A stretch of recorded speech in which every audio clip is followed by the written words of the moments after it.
Officially, there are three main sides to this conflict: Russia, South Ossetia and Georgia. But some people would tell you that there is one more invisible party to this recent flare-up of violence, which is the United States. Some Russian officials have been suggesting that Washington carries at least part of the blame for what is happening in South Ossetia, because it has been providing Tbilisi with military assistance as well as with training for its troops. And to talk more about the U.S. participation in this conflict as well as U.S. policies in the region, I'm now joined by Joe Messas. He is a U.S. citizen from Florida who happened to be vacationing with his family in this region when the situation went into the spiral. Well, Joe, you told me before that your wife, who is originally from South Ossetia, and your 5-year-old daughter happened to be in South Ossetia on the same very day when Georgia launched its military offensive on this republic. What thoughts were coming through your mind when you heard about that? Well, yeah, my wife said that she would be safe in Java. Yeah, I wanted her to leave, and she said nothing's going to happen in Java. And then the next morning, after heavy artillery fire, I get a call from my wife, and she said that the Georgian airplane, the fighter plane, has bombed Java, and this happened like about 200 meters away from her parents' home.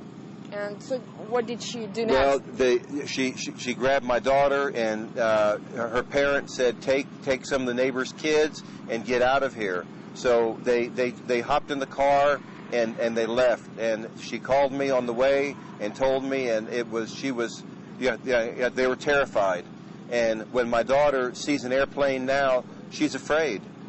She said the airplanes are coming again, and I'm very thankful that they got out with their lives.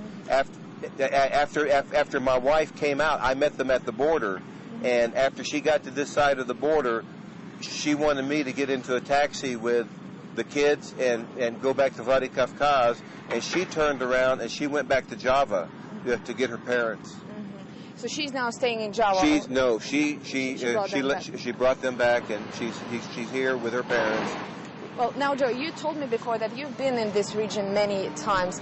You know about all these simmering tensions between Georgia and South Ossetia. They've been simmering for some years now. But have you ever thought that these could escalate into such violence with so many casualties and with so much destruction on both sides? No, I didn't. In fact, I thought that since the United States has been supporting Georgia, that there would be some control over the situation, and that it would be a peaceful resolution.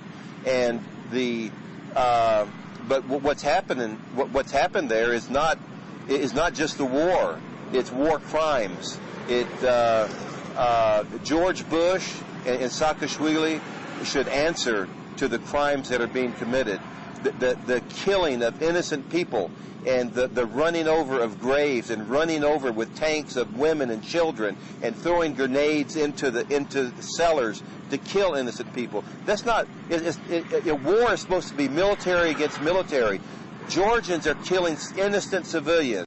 They're committing genocide. Well, now you mentioned Georgian President Mikhail Saakashvili, who has already called on the United States to intervene. As an American citizen, do you want Washington to step in?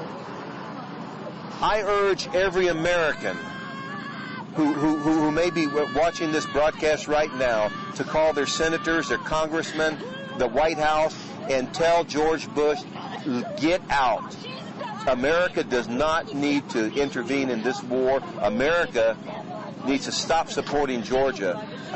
What Saakashvili is doing is no better than what Saddam Hussein did. And if George Bush is supporting that, like he's supporting Georgia, he's no better than Saddam Hussein. And now, very quickly, do you have any friends and relatives still trapped in South Ossetia? We got a call this morning from my wife's cousin that her husband was killed the day before yesterday by tank. My wife's aunt is stuck in Tinval, and the problem there is not only the war, but that Georgia has cut off the water supply a month ago, so the people have been without water. and the Georgian tanks are running over graves, and this is more horrific than anything that has occurred since Hitler annihilated the Jews in Germany.